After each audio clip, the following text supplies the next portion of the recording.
il y a évidemment beaucoup d'élèves et de familles qui les auront équipés avant même qu'on leur en distribue. La région a prévu aussi des stocks lors des transports d'élèves. On ne va pas rejeter un enfant qui attend le bus le matin très tôt en lui disant « t'as pas ton masque, tu rentres chez toi ». Donc il y aura des masques prévus par les services de transport. Évidemment, il y en aura qui seront distribués à l'entrée de l'établissement dès le moment où les élèves arriveront.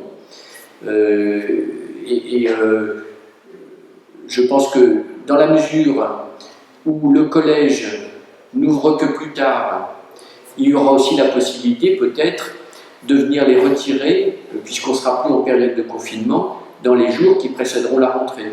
Et c'est peut-être ainsi que les chefs d'établissement procéderont pour éviter qu'il y ait un embouteillage dans la distribution les jours de rentrée. Voilà.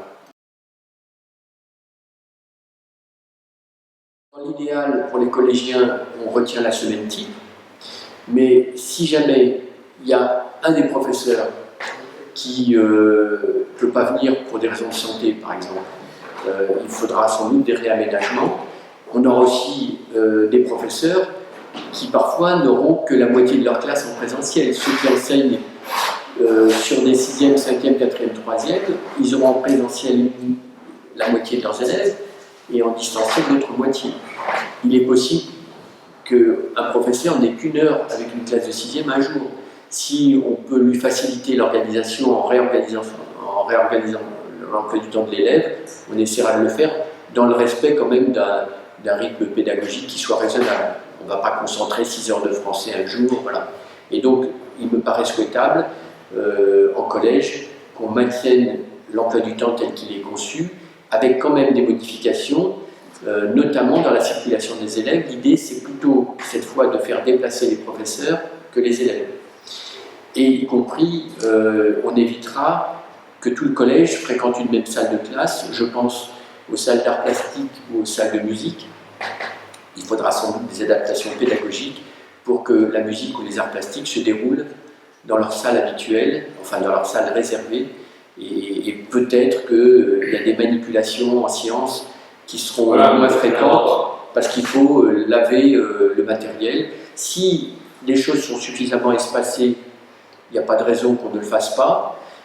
Si par contre une salle de classe doit avoir défilé 6 classes différentes dans la même journée, on évitera. Donc il y aura de toute façon un impact sur les emplois du temps de collégiens. Toute la journée avec un masque, ce n'est pas évident, ni pour les professeurs, ni pour les élèves. Voilà.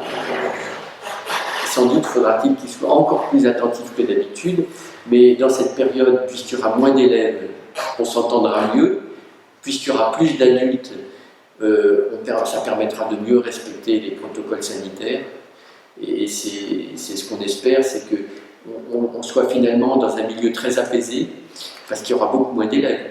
Il faut imaginer que lorsque les collèges vont ouvrir, ils auront tout au plus le quart des effectifs présents, c'est-à-dire la moitié des 6e et la moitié des 5e. Donc un collège qui sera très grand pour un petit nombre d'élèves.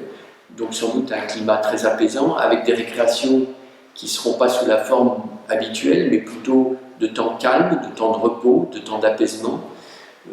Donc on devrait avoir plutôt des établissements très apaisés.